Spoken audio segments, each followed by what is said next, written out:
Hey guys, welcome back to From the Basement Gaming. I'm Matt, that's Josh. Hello. Again, we don't have anybody to play board games with us because making friends is hard. Tonight we're playing Burgle Brothers, and Josh is going to tell us how to do it. We're going to have a link down in the description to the review if that's all you're interested in. If you don't care how to play this game or to watch us play it, just click on that and you can just get to the review part if you want. So, have at it, Josh. All right. Well, this is Burgle Brothers, and we are playing a team of burglars. And we're breaking into this building and trying to break the safe, get out with the loot, out of the off the roof before the guards catch us. So each one of these represents a floor, and each one of these tiles is a room. These wooden pieces here are walls that we can't move through. And on your turn, each player has 4 actions that they can take. And one of them is move. So I'll just use this little piece here. If I was on this, one of the actions I could take was move. And if you move, when you move, you flip it over and you do whatever is on the tile. Another action you can take is peek. So in an adjacent room, you can flip over the tile to see what you're getting yourself into. Why you wouldn't peek every time? Sometimes time is of the essence, and so you just don't have the time to peek at every room. But it's good to peek because then you know what you're getting yourself into. Another action you can take is hack a computer.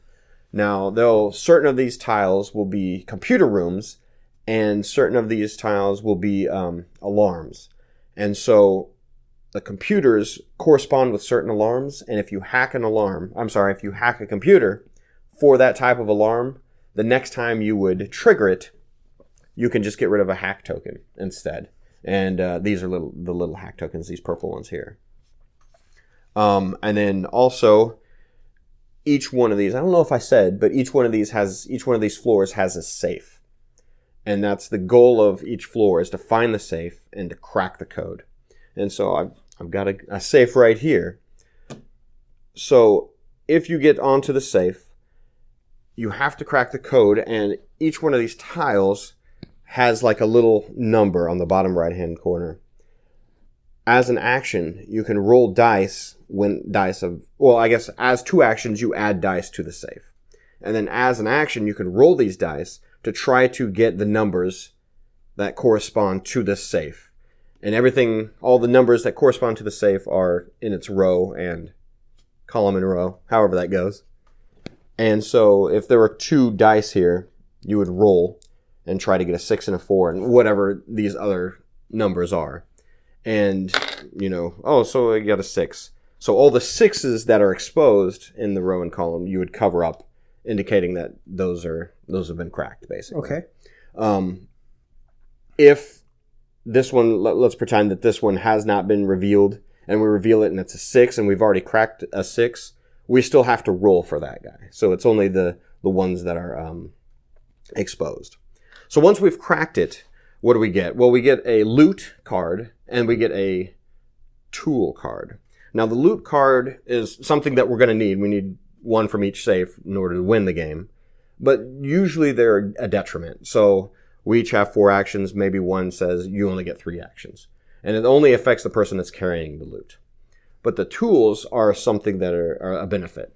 And they're very helpful. So the person that cracks it also gets one of those. Trying to think what else. Oh, so we can add dice to the safe.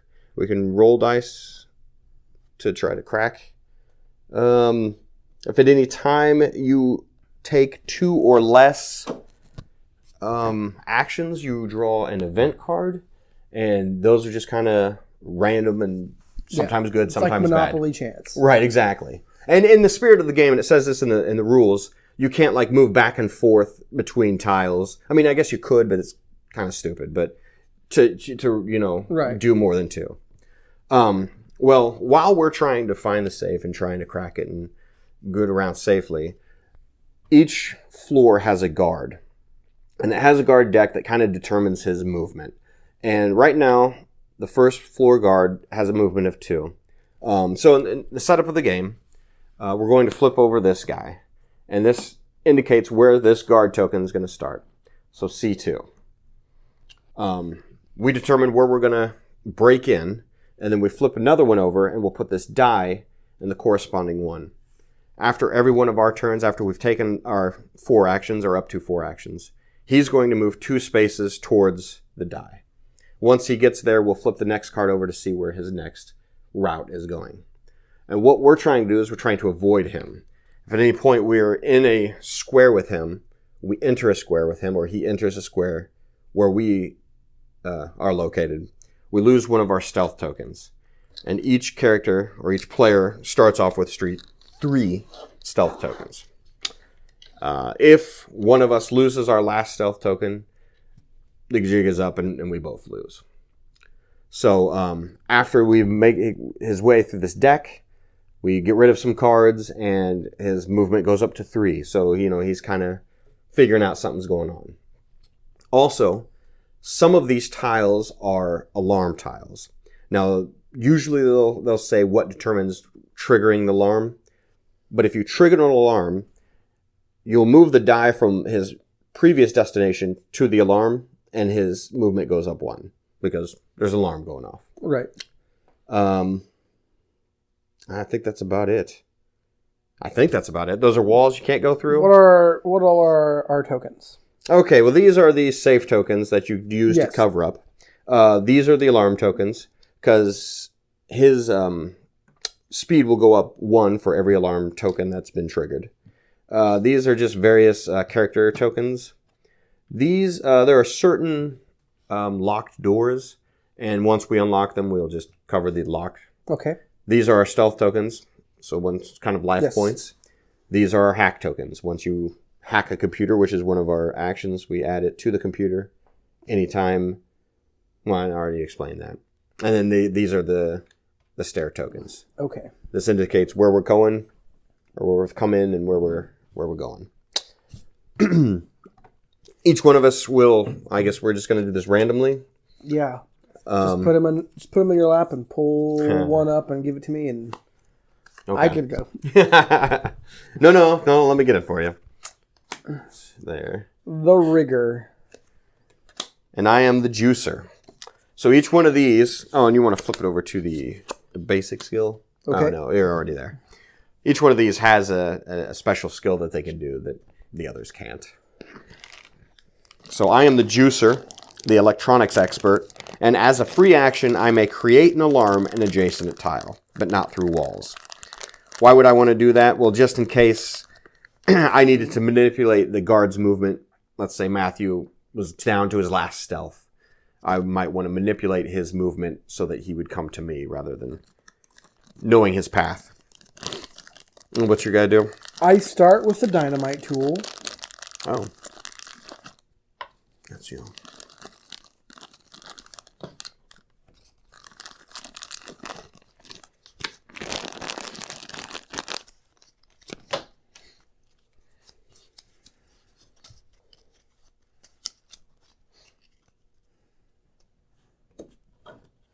Which is discard to destroy a wall adjacent to you that players and guard may pass through.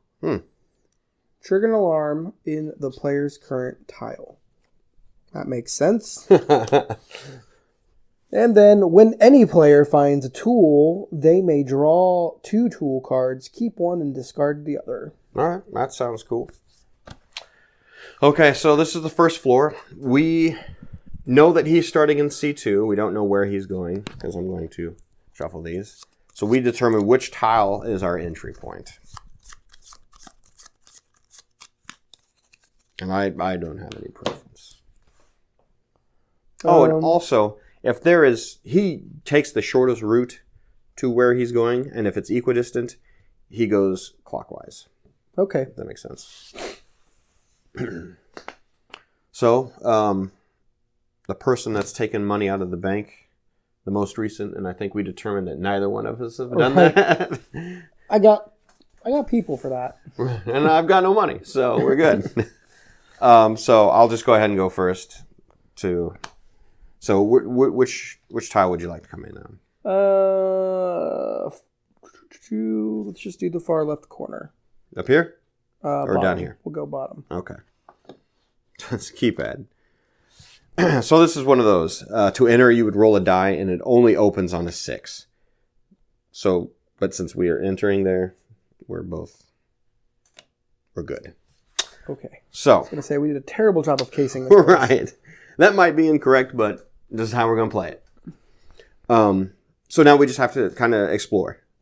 So my first action, I think I will... Oh, no, first he's going to move to C4. Okay. So my first action will be to peek. I found the safe. Wow. But now we have to still find and flip these guys over before we could crack it, because we need to have the full combination. Right. So that was 1. Move into it 2. And I'll go ahead and just use 2 actions to add a die. So when it's time to crack it, we'll have something there. And then now he goes. So he's going to move 2. And he's there. Next he's going to A3, which happens to be the safe. So he's coming around this way. Yikes. Yeah. So what you're saying is I should not finish my turn in there. Well, he's only going to move 2, so yeah. I will move 1. Okay. I will take 1 action to peek. Jeez. So it's another deadbolt. So if it's empty, it takes 3 actions to enter. And my other action to peek. Lavatory. What's the 3 hiding? So it's when revealed, we place 3 stealth tokens in there. Oh, cool. And if at any point we're discovered in there, it's taken from here instead. Well, with my last action, I'm going to hide in a stall. All right. Guard will move 2. Yook, yook. So now I have to kind of get the heck out of the way.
can't believe you lost it for us.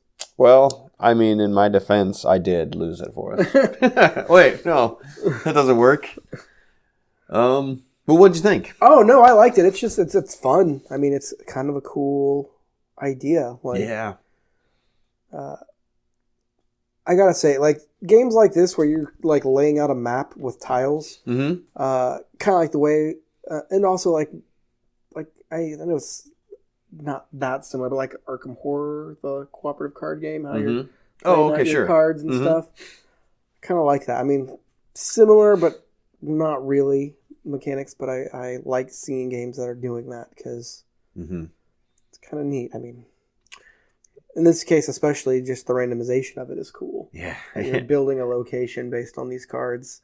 Well, I tell you, we really got screwed by the randomization, right? Like, especially over here, we couldn't move because of the deadbolt. Well, I mean, we could, but it took 3 of our actions to even move into there. And then this one, we couldn't move back into it because we couldn't roll a 6. Right. So there was just a lot. And then you ended up blowing up this wall with your dynamite. That worked. It did. It was really the second floor that screwed us. Like, yeah. We only lost 1 stealth token on the first floor between the 2 of us. Did we? Like, you, just the one time. Yeah. We made it up here with, you had 2, I had 3. And How many did you end up with? 1? I have 0 left, but I have the makeup kit left. Oh, okay. Well, I think the problem is he had this like little loop the right number, here. Right, the amount of cards we discarded screwed us hard. Because, like, he never went over in here. Dummy. So when you built that floor 2 deck, like, it's like most of these cards over here were, like, left out. And it was just, like, pretty much over here. Yeah. Let me run around the area where you're trying to... Come on, guard. Let us do You're way our better thing. at your job than the first floor guard. No wonder you're on the second floor. Well, this guy was in the lavatory when I blew it up. and he couldn't find you. Right. Or I don't know where he is. Again, I timed it with when he was going to the bathroom. With the Fatty Dumpkins, yeah. It was the best game of battle shits ever. Yeah, I really enjoyed this game. I think it's cool. I saw the board game night and just had to have it. Yeah. So I stole it. Yeah. Which is, I mean, in the spirit of the game. Right. So it was asking to be stolen. Right, exactly. Burgle Brothers, don't mind if I do. But yeah, and replayability is good because, like you said, the randomization. I would love to see how this one works out with even more thieves on board. How many people can this support? 4 players, I think. 4 players, yeah. And we played the basic game, which is only 2 floors. The regular game is 3 floors. And then there's another scenario, which is Fort Knox, which I haven't even looked at because we can't get past this. So you've never won this? I won it once, but I more than likely played it incorrectly. Oh. And so the walls are determined by the scenario. But I'm sure that there's plenty of places where you can go and find... Or you can probably just randomize it all, you know? Yeah. So... You could totally randomize it. It'd be pretty interesting. Yeah. Like, you've got 1, 2, 3, 4, 5, 6, 7 tiles. Mm-hmm. Pretty much draw a square. Yeah.